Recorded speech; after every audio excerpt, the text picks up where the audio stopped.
Alors dans cette vidéo, je vais encore modifier la fiche utilisateur et je vais utiliser un event que je n'ai encore jamais utilisé qui est l'event onBlur. Ça s'écrit comme ça. onBlur. Donc ça veut dire le flou.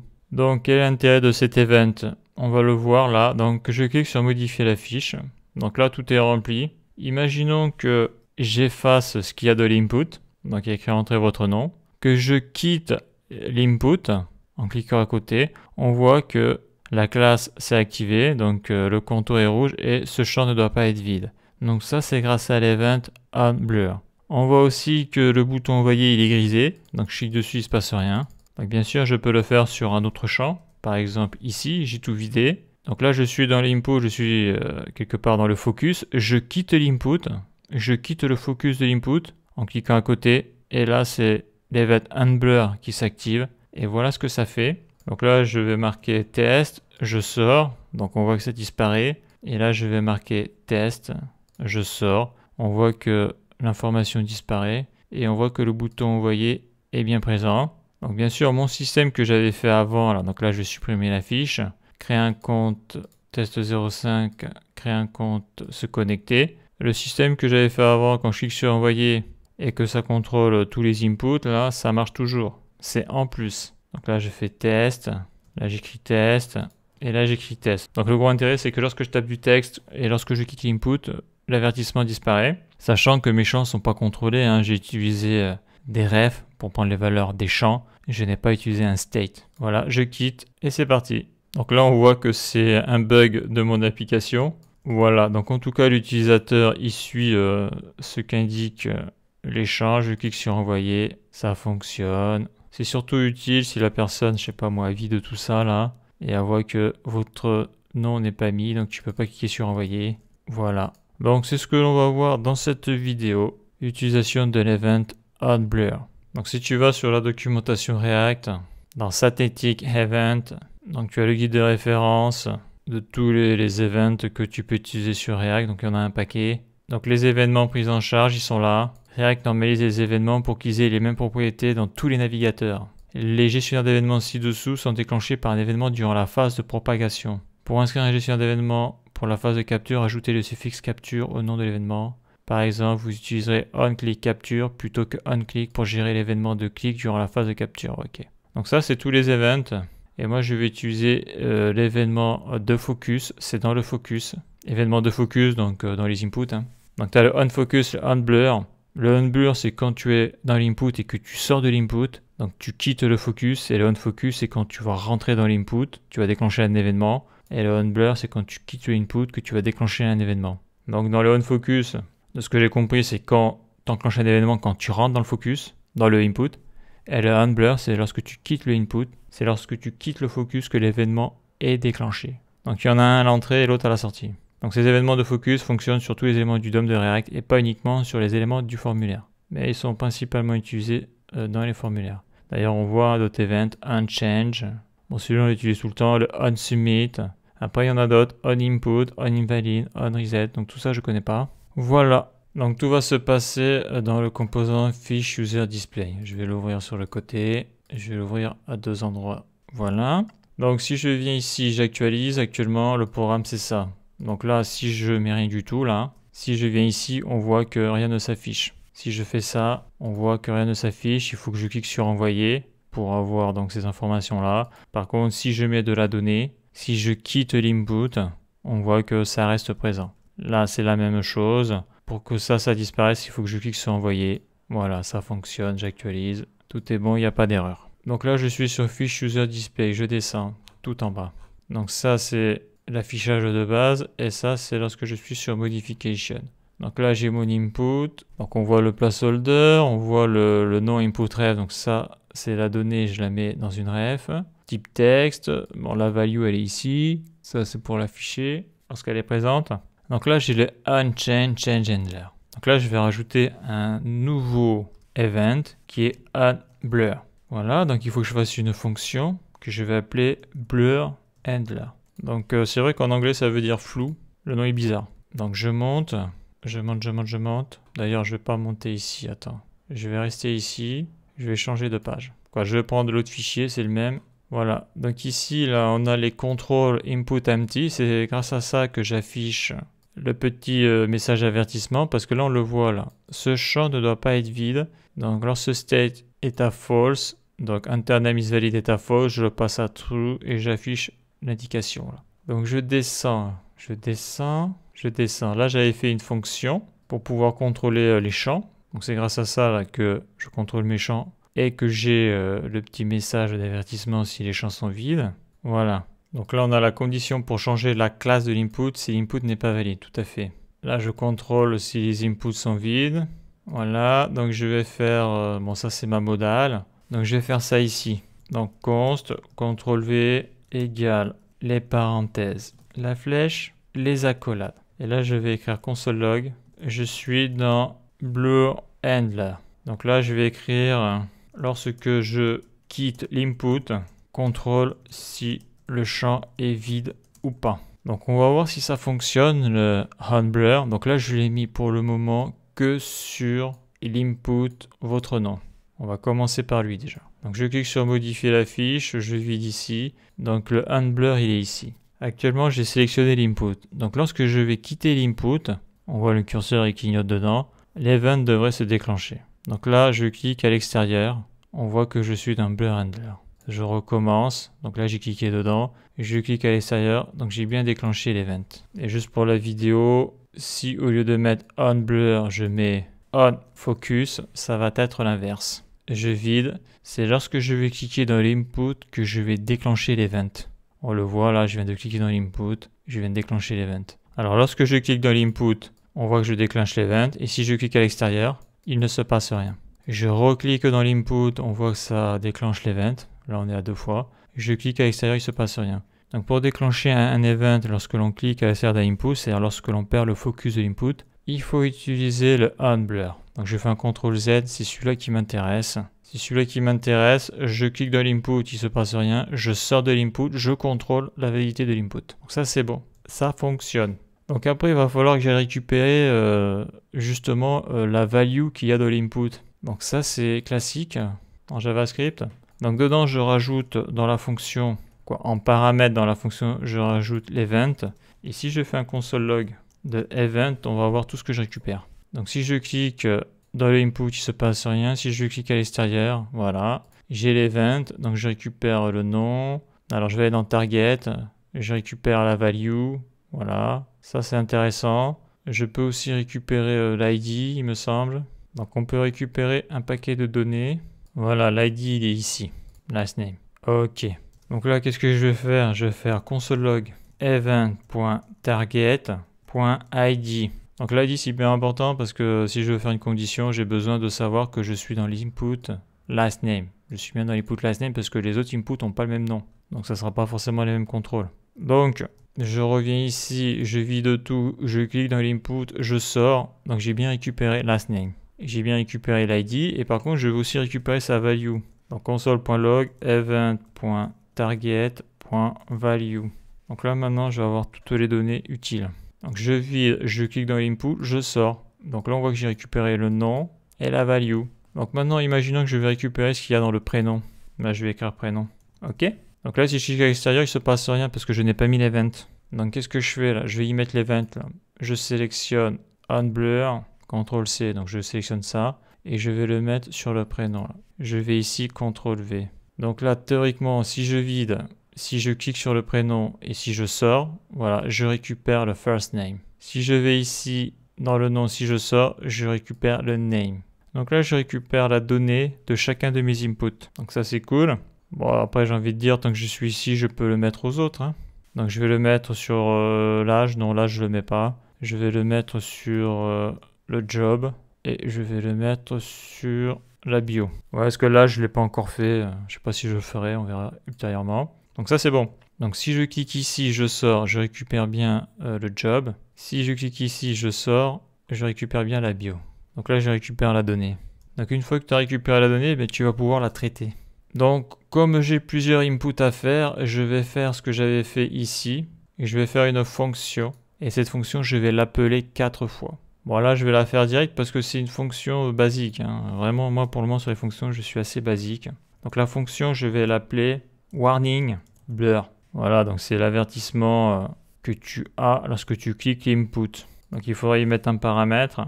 Voilà, donc moi ce que je veux c'est quoi? C'est soit afficher ou faire disparaître le message ici, là. Le message avertissement là. Et on voit que ce message il est dans enter job is valid. Donc enter job is valid, bon il n'y a pas que lui, hein. Il y a enter name is valid, enter first name is valid, enter bio is valid. Donc c'est un state. Donc moi ce que je vais vouloir faire, bien c'est soit mettre le state à true ou à false. Donc si c'est valide c'est à true, si c'est pas valide c'est à false. Donc là je vais faire comme ici, là, je vais mettre un nom générique. Donc là j'ai mis set state. Là je vais mettre set enter, parce que c'est ça le nom, hein. Set enter. Après je vais rester générique, donc je vais écrire value is valid. Voilà. Donc qu'est-ce que je vais contrôler? Donc si, donc if, là je mets ma condition et je vais y mettre un else. Voilà. Donc qu'est-ce que je vais vouloir contrôler? Bien, je vais vouloir contrôler si la value de l'input est présente ou pas. Donc on sait que la value, on l'a contrôlée, c'est ici. CTRL-C, CTRL-V, c'est dans event.target.value. Je vais rajouter le point trim pour supprimer les espaces. Car si la personne met des espaces dans l'input, les espaces, on ne va pas considérer ça comme des caractères valides. Donc c'est ça la fonction trim, ça supprime tous les espaces. Et il faut que ça soit strictement égal à une chaîne de caractères vides. Si dans event.target.value.trim, si c'est égal à une chaîne de caractères vides, alors tu vas m'exécuter le code qu'il y a ici. Donc par exemple, je vais faire un console log. Dedans, je vais mettre les backticks, @tgr touche 7, espace. Et je vais écrire le champ, $les accolades, et je vais écrire est vide. Alors pourquoi je mets ça? Par exemple, je vais mettre ça dedans. CTRL-C, CTRL-V. Donc là, je mets rien. Là, je suis où là? Ok, je suis dans Blur Handler. Là, je sors de la fonction. Et là, je vais appeler la fonction. Donc il faudra mettre une condition, mais c'est pour montrer un petit peu ce que ça dit. Warning blur. Et dedans, je vais y mettre le state. Set enter name is valid. Car celui-là, j'ai l'event qui est dessus. CTRL-C, CTRL-V. Donc si je vais ici, j'actualise, je vide, modifier la fiche, je vide tout, je sors de l'input. Voilà. Il me dit que le champ est vide. Si dedans, je mets des espaces, je sors de l'input. On voit qu'il n'y a rien. On voit qu'il n'y a rien du tout. Par contre, si je mets des lettres, je sors de l'input, on voit mes S. Test, je sors, on le voit. Donc ça, je le vire. Donc moi, ce que je vais vouloir mettre ici, là, c'est le nom de l'input. CTRL-C, CTRL-V. D'ailleurs, j'aurais pu faire ça, hein, ça aurait été plus explicite. Égal ça. Quoique après ça, je l'ai mis dans un if, donc si c'est pas bon, il va être désactivé, lui. Là, si je vide, je passe ici. Voilà ce que j'ai. Donc là, ça doit être vide. Je suis dans OK, le champ true est vide. Je mets ça, le champ true est vide. Et si je mets quelque chose, j'ai le nom. Bon, c'est pas super explicite. Donc moi, ce que je vais mettre, c'est plutôt ça là. CTRL-C, CTRL-V. Donc comme ça, le champ, j'aurai le nom du champ est vide. Et après, là, je vais mettre le set interval value is valid. CTRL-C, CTRL-V. Je le passe à false. Et là, ce que je vais faire là, c'est s'il n'est pas vide, je mets mon console log. Et je vais écrire est rempli. Et là, je vais mettre, on sait jamais, je prends le state, CTRL-C, CTRL-V et je le passe à true. Donc, je zoome un peu. Donc, lorsque j'appelle la fonction warning blur ici, dedans, j'y passe le state set enter name is valid. Set enter name is valid se mettra à la place de set enter value is valid. Et donc, ce state-là va se mettre ici et ici. Donc là, je contrôle si dans l'input, j'ai une chaîne de caractères vide. Si elle est vide, j'exécute ce code-là et je mets le state à false. Donc ça veut dire que le set enter name is valid sera false, donc le warning apparaîtra. Et si c'est pas vide, eh bien le champ est rempli, donc le state sera mis à true. Donc là j'actualise, je modifie la fiche, je vide ici. Donc là il y a de la donnée là. Donc si je sors, il me dit le champ last name est rempli. Tout à fait. Là je vide tout là. Et je sors. Et là, il me dit, ce champ ne doit pas être vide. On le voit dans la console, le sans last name est vide. Je remets de la donnée, je sors. Le message d'alerte disparaît. On voit que ça fonctionne. Donc, je vais faire pareil pour le prénom. Car là, le prénom, pour que ça fonctionne, il faut que j'appelle la fonction. Comme on le voit là. Là, il me dit que c'est celui qui n'est pas vide. Alors, pourquoi? Parce que j'ai fait un copier-coller sur le handler ici. Et il appelle pas le bon truc. Alors, je dézoome. Ouais. C'est-à-dire que quand je mets ça là, pour pas que l'URL soit exécuté là, il faut que je mette une condition ici. Là. Et cette condition, ça va être, c'est-à-dire que cette fonction-là, donc on le voit lorsque le event handler se déclenche, blur handler va être appelé. Mais là, on voit que la fonction là va être exécutée automatiquement, quel que soit l'input. Donc cette fonction doit s'exécuter que si et seulement si on est sur l'input last name. Donc pour faire ça, je vais prendre event target.id parce que dedans j'ai l'id, c'est last name, first name, etc. Je mets ici, donc il faut qu'il soit strictement égal à last name. Et si c'est strictement égal à ça, alors tu exécutes la fonction. Voilà. J'actualise. Ce qui fait que maintenant, là, donc si je fais ça, je supprime, je sors de l'input, c'est bon. Je mets de la donnée, je sors de l'input, c'est bon. Mais là, si j'enlève la donnée et si je sors, eh bien lui, ça s'affiche plus. Pourquoi? Parce que lorsque la fonction est appelée, blur handler, eh bien lui, ne peut pas s'exécuter ici hein, parce qu'il y a une condition juste avant. Donc je vais faire la même chose pour le prénom. Donc le stage, c'est enter first valid, CTRL C. Alors attends, je vais plutôt prendre à partir d'ici, CTRL V. Et au niveau de l'ID, c'est ici, CTRL C, CTRL V. Donc voilà, j'ai rajouté la deuxième fonction qui ne s'exécutera que lorsque event.target.id vaudra first name. Donc, si je reviens ici, si je vide tout, si je sors de l'input, on voit que ça marche, nickel. Si je vide tout ici, je sors de l'input, ça marche. Si je mets de la donnée, je sors, ça disparaît. Si je mets de la donnée, je sors, ça disparaît, ça fonctionne. Donc je vais continuer sur les deux autres inputs. CTRL V, ça c'est bon. Donc après le first name, qu'est-ce qu'il me reste? Donc là, je ne le fais pas. Il me reste le job, CTRL C, CTRL V. Et il me reste la bio, CTRL C, CTRL V. Donc après au niveau du state, c'est job is valid ici. Donc set enter job is valid. Et après ça va être bio is valid. CTRL C, set enter bio is valid. Majaltef. Donc là maintenant tous les cas devraient être fonctionnels.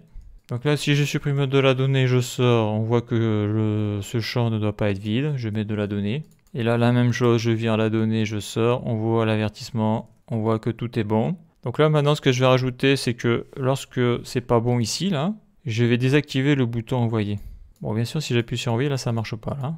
Et là, on voit qu'il y a un petit bug. Donc, modifier. Alors, comment je fais ça? Alors, je vais aller tout en bas, là. Tout en bas, là où il y a mes boutons. Donc, actuellement, mon bouton envoyer, il faut que juste que modification soit true. Je clique et ça part. Donc là, je vais créer un deuxième bouton. Pourquoi? Parce que sur ce bouton, je vais le griser et je vais virer son event. C'est-à-dire que quand tu appuieras dessus, il ne se passe rien du tout. Le souci, c'est qu'il faut que je fasse la jonction entre les deux boutons. Donc pour ça, il va falloir que j'utilise une variable et dedans, je mettrai une condition. Et lorsque cette condition sera bonne, eh bien, tu pourras envoyer le formulaire. C'est-à-dire tu pourras cliquer sur envoyer pour déclencher la fonction setHandler. Et sinon, tu appuieras dessus, il ne se passe rien. Donc imaginons, là pour le moment, la variable, je ne l'ai pas faite. Je vais mettre ça à false. Et ça, je vais mettre ça à true.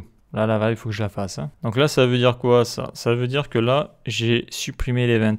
Car actuellement, c'est cette ligne-là qui est activée. Donc si je vais ici, si je clique sur envoyer, il ne se passe rien. Donc là, je mets de la donnée, je sors, je clique sur envoyer, il ne se passe strictement rien. Donc pour savoir qu'il y a un souci là, au niveau de l'utilisateur, je vais changer la couleur du bouton. Donc là, je ne vais pas faire de classe, je vais juste mettre un style.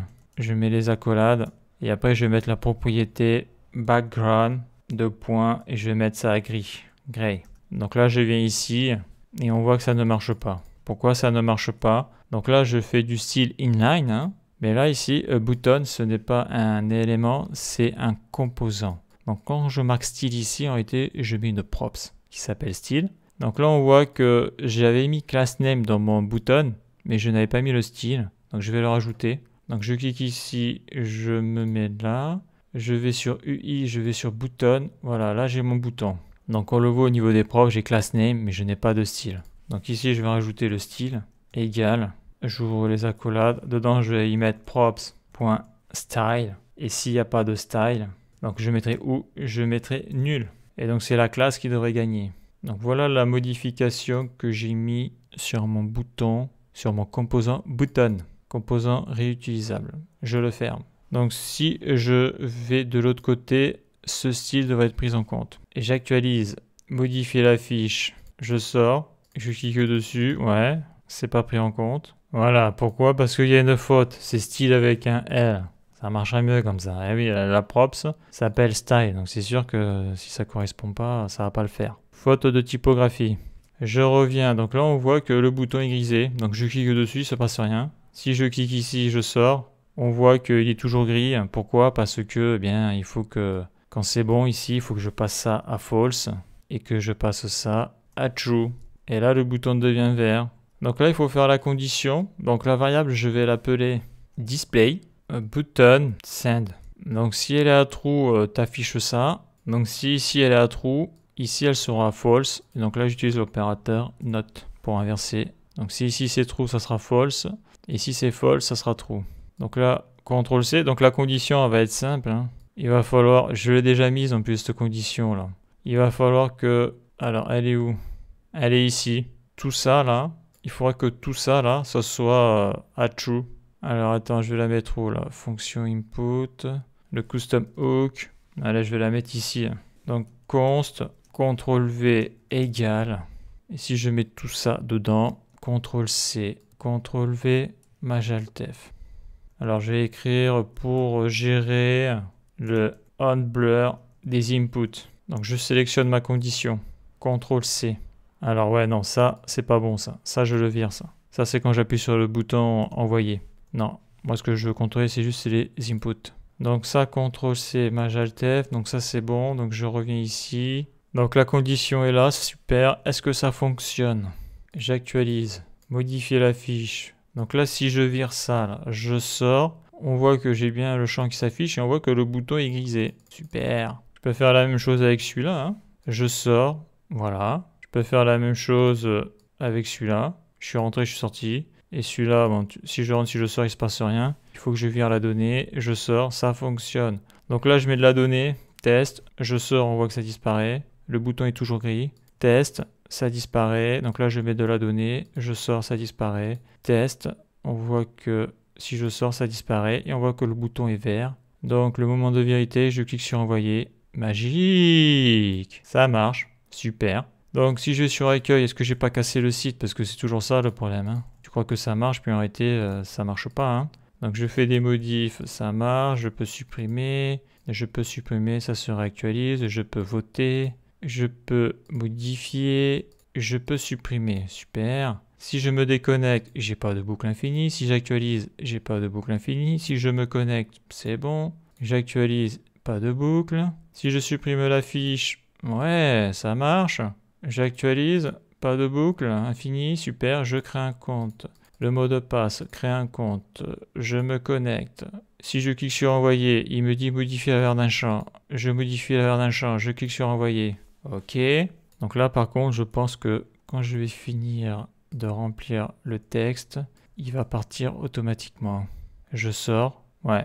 Donc le seul bug, c'est ça. Je supprime la fiche. Mais théoriquement, un utilisateur normal ne fera jamais ça. Je crée un compte. Je me connecte. L'utilisateur normal, il ne va pas cliquer directement sur le bouton envoyer. D'ailleurs, je devrais le désactiver, lui, comme j'ai fait précédemment. Donc là, si je tape de la donnée, on voit que c'est pas pris en compte sur la nouvelle fiche. C'est pris en compte que sur une fiche existante. Donc je clique sur envoyer, je mets de la donnée. Ouais. Donc si la fiche est existante, ça marche bien. Donc là, on voit que ça marche très très bien. Quand la fiche est existante, c'est clair, ça marche bien. Là, je remets de la donnée, je remets de la donnée, je remets de la donnée, je remets de la donnée et j'envoie. Ça fonctionne. C'est vrai qu'entre la création de fiches, c'est un cas particulier, et la modification d'une fiche déjà existante, c'est différent. Donc voilà pour le on blur. Ça fonctionne. Il y a des améliorations que je dois apporter là. En tout cas, c'est un event qui est pratique. Donc voilà pour cette vidéo, la suite dans le prochain épisode.